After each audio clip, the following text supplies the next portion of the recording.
video today. Ex-FBI informant talks infiltration in the black culture. I interviewed a man who worked at... I usually be trying to wait till it start, but you know I gotta go and watch this. I ain't seen this in a minute. Dog, it literally says ex-FBI informant talks infiltration in black culture, dog. It might show up backwards right there and shit, but you see what it says. You know how insane it is? Like, we gotta go. Yeah, we gonna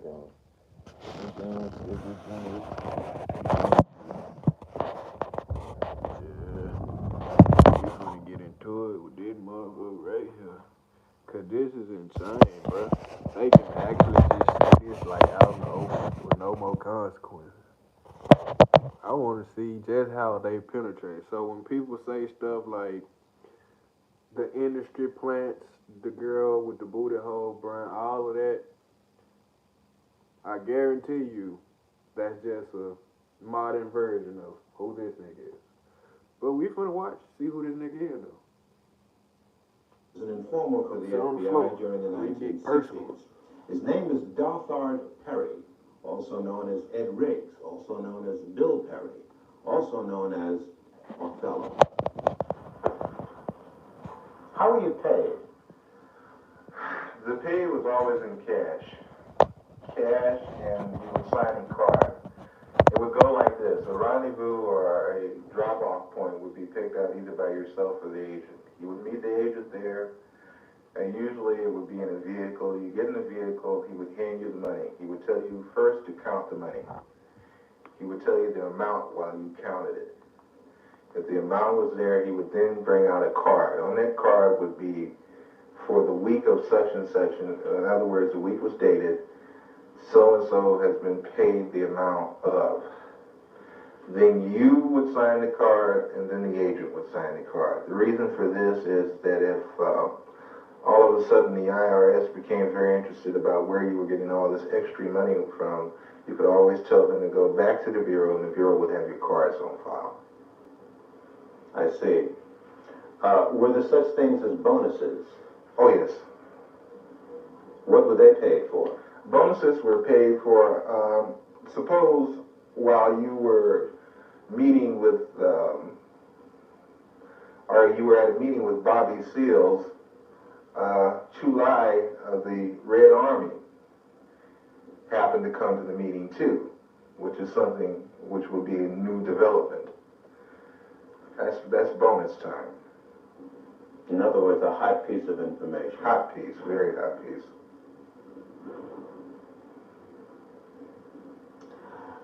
Did you ever suffer pangs of conscience? Quite a few times. Quite a few times. I still suffer pangs of conscience. I suffer from the fact that a lot of people trusted me and I misused that trust.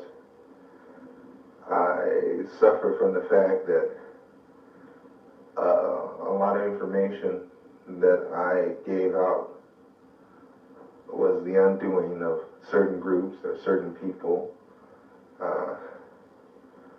I suffer from the fact that I'm on the run constantly. I have no real life to speak of. You have no family life, really? You have a wife? No, I don't have a wife. I do have a child.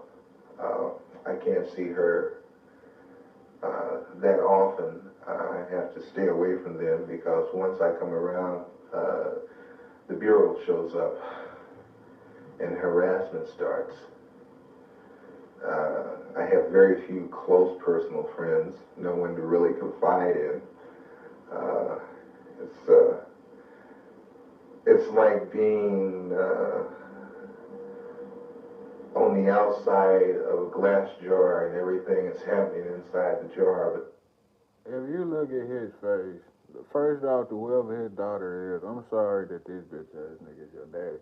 But anyways, if you look at his face and his body language, he's not remorseful at all. He's just remorseful of the life that he has to live after he betrayed his own people for a couple dollars, man. You're on the outside. You can see it happening, but you can't participate. Why have you decided to talk to me? For the simple reason, I think this information should be getting out, should be put out to the public. I think not only black people, but everyone should become aware of what your so-called law enforcement agencies do to so-called enforce the law. Because between you, myself, and the audience, I've seen more felons in law enforcement than I have in prison. Many would say, well, look, you yourself just got through saying that the BLA was involved in criminal activity. What's wrong with wanting to put them in prison? How would you answer them? I would answer them this way. First off, we have to understand why they did what they did. But I'm not even gonna go off into that psychological hoo-ha. What I'm gonna say is, when you become just as bad as the people that you go after, then there's nothing gained and a whole lot lost. You also were active in the infiltration of many cultural groups. Before we go into that step by step, how much research and study did the FBI engage in of black culture in the late 60s? A great amount. Give me an idea. For the thing is,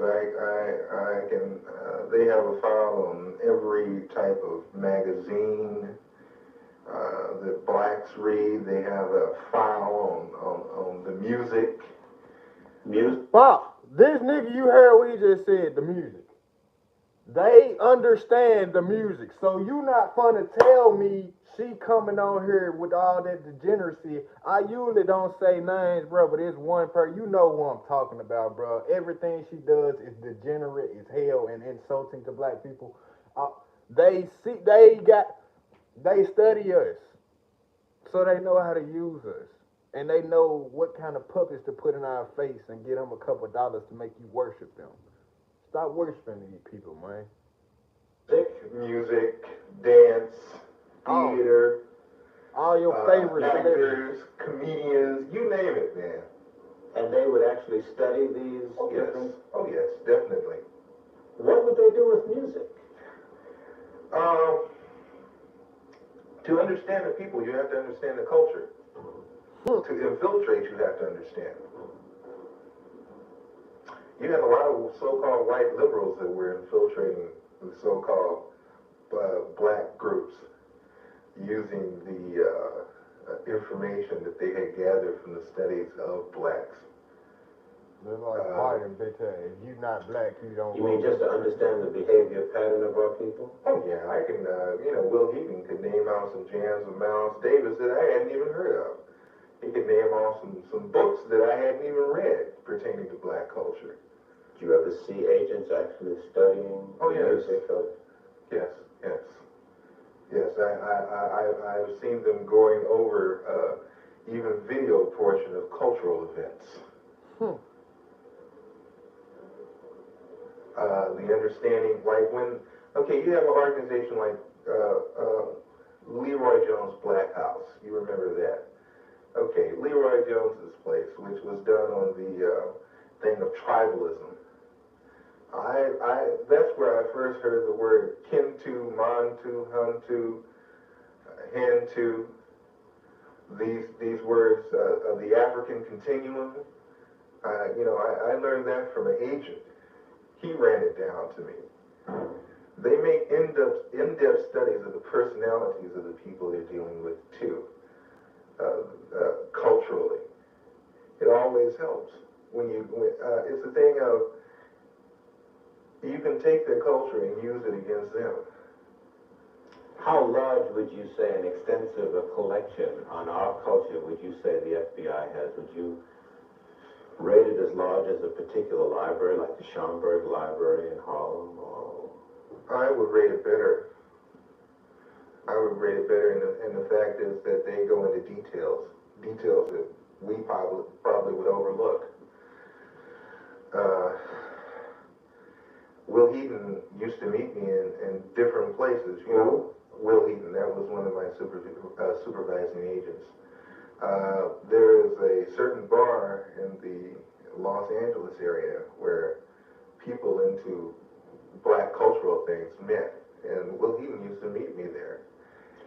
And he would go into very long and tiring conversations with some very articulate brothers about culture, African culture, and Afro-American culture.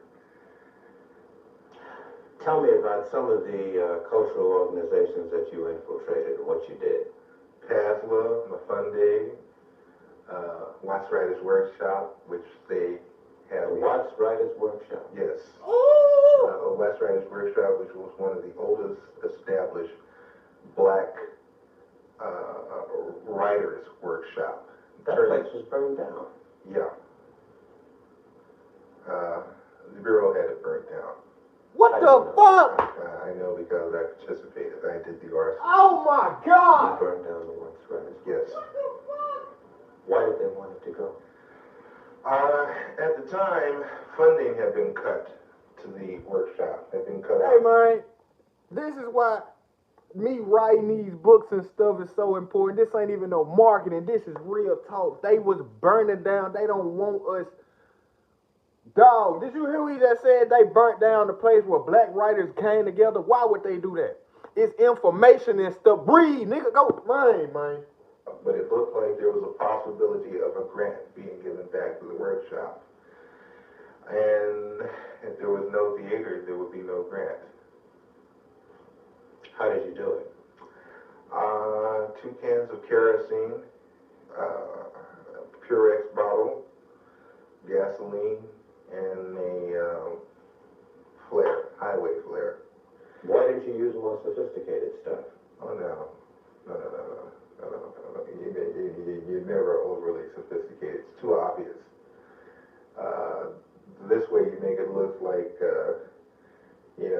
maybe somebody in the neighborhood that got kicked out of the theater at one time got mad. When niggas end up missing. Theater up, that kind of thing. But you were involved in this theater. Make it look, don't make it look so obvious. Hey man, that got you in a great deal. I love that theater. I built the stage. You built the stage? Oh yeah. When I got to the workshop, the stage that had been, the original stage that had been built needed an extension on it. The original part of the stage was in terrible condition. They had no lighting system. I put the lighting system in myself. I put the stage in myself. And that was a stage, man. And that was a theater. It's a nice theater. Who was the director of that workshop? Harry Dolan. Some very, very well-known artists supported that workshop, gave credit to it. Some very well-known artists came out of the Watts Writers Workshop. He burnt it down, a black man. Yaku Kodo. Sidney Poitier used to come down there and give a class. Sammy Davis Jr. used to come down there all the time. Quincy Jones used to come there and give music classes. We had our own 8-track studio setup for sound. Every time we get our own stuff, bro, they burn it down, bro. Black Wall Street. Your other activities and responsibilities to study the profiles of celebrities who were supportive of organizations? Definitely, and especially, like I said, psychological backgrounds, weaknesses and strengths. Did he have a weakness for blondes? Did he have a weakness for money? Did he snort cocaine? Did he smoke marijuana? They even get into, and that was one thing the Bureau loves, is their sexual background. They have files and files on different blacks, not only celebrities, but a lot of others, sexual activity. What would they do with this information? Oh, that's used as a weakness. So they would feed these weaknesses? Yes. Did you see that happen? Oh, yes. Doc Holliday, who is one of the leaders of the BGF, Black Gorilla Family, which is a prison gang in the California state prison system. Upon his release from prison, a certain sister made herself known to him at a nightclub, whereupon he moved in with her, and she picked up names, telephone numbers, information. Oh my God. That kind of thing. That lasted for a good 3.5 months. Was this an unusual thing, or did this happen often? No, that happens all the time. Did you yourself get involved in doing that? Yes. Give me an example. There was a gentleman that was on trial in Los Angeles that belonged to the BLA that had been busted in a southern state for a bank robbery, but was brought with 2 other people to Los Angeles to stand trial for the machine gunning of a police officer in Los Angeles. I was supposed to worm my way into the affections of his sister, and whatever it took to get the information that I needed as far as what kind of defense they planned to use as to turn this information over to the federal prosecution. No, what? I got the information, and thank God I didn't have to go through with the actual thing of sexual activity. What do you mean, thank God? The sister was rather unappealing. How did you justify He think that shit funny, man. in which you had infiltrated Man, he think that shit funny, man. You were living What the on fuck? an $800 a week stipend or on an $800 a week standard of living, when most of them were living hand to mouth. Well, hey, brother, I'm hustling, I mean, hey, man. Ain't no brother, bitch ass, man. Please don't block this lot. Dog. He talking about, hey, brother, I'm hustling like it's mine, bro. You set our community back hundreds of years. Mine, bro. It's dudes like this every day, bro. And these people be praising them and worshiping them and thinking they so good for them because they put them in front of a camera and they make it look like they somebody. Man, these people ain't care about you, bro. Man, these people don't give a man, folks. Man, I'm gonna go off. Don't worry about that kind of thing. Don't worry about it. In other words, ain't nobody's business but mine where I get the money. So, everybody took it for granted that I was possibly doing a little dealing on the side. That kind of thing. Then also, everybody liked me for the simple reason that I would do things that I didn't have to do. I would go out of my way. Like Mafunde would have a pageant and they needed someone to do the sound setup for him. And I'd say, of course, I'll do it for you. That kind of thing. I was very well liked at one time in the community. Would you say to American citizens that this situation of surveillance and infiltration continues to this day? Oh, yes. On the dimension that you experienced? Probably much larger by now. Larger? Oh, yeah. Let me put it to you like this. Each year, everything gradually escalated up more and more. So I figured when I left, it didn't stop escalating. As they say, one monkey does not stop anybody's show. You mentioned Sammy Davis Jr., who at one time, it was reported, gave money to the Black Panther Party, I believe. Were you ever assigned to look into that? Yes, I was told to try to get as close to Mr. Davis or to anyone in his office as I could. I used to go up and have real chit-chat, chummy conversation with his personal secretary, Ann, at the 9000 building on Sunset. And I used to bring a quarterback video camera, and I used to go around and I would videotape the whole office. You mean celebrities would be coming into his office and you'd film them freely? Oh, yeah. Didn't they question that? I was in the arthritis workshop. Yeah, right on, brother. That kind of thing. No questions asked. Same thing with the NAACP Image Awards. They were very interested in people like Sammy Davis Jr. There was another black in Los Angeles that they were very interested in because, not Los Angeles, but in Sacramento, Nathaniel Colley. who's attorney for the NAACP, and I know that. And they wanted information on him, just for the simple reason that he's an attorney for the NAACP, which makes no sense to me, but must make a lot of sense to them because they use the information. You've been called upon to testify in Washington. Before who? Before the Senate committee. I was called first to testify before the church committee, and I did go to Washington, D.C. I did testify to those people, and I want to say right now that the committee was full of smack. They got loads and loads of information and didn't even use it, didn't release it. I had tapes that I offered to them in evidence against the Federal Bureau of Investigation with conversations of me and my supervising officer where he's telling me to obtain certain articles for him by stealing. Don't get fingerprints on it. We can really use that. Did you take the weapons over to such and such? The church's committee told me that they couldn't use the tapes because the tapes were gotten by illegal means. What would you say about the composition of the committee panel that questioned you? I can say that's for the birds too, because the same people that I was talking about were the same people on the panel with the church's committee. What do you mean? When I came in the room to be interviewed by the so-called people from the church's committee, the representatives from the Federal Bureau of Investigations were also in the room. FBI agents were a member of the church committee panel. They were there with the investigators for the church's committee asking questions just like the church's committee. And see, this is another thing that I find fault with, and this is another reason why I am not going to Washington, D.C., is that, again, I have been asked to come again for the second time. I'm not going again.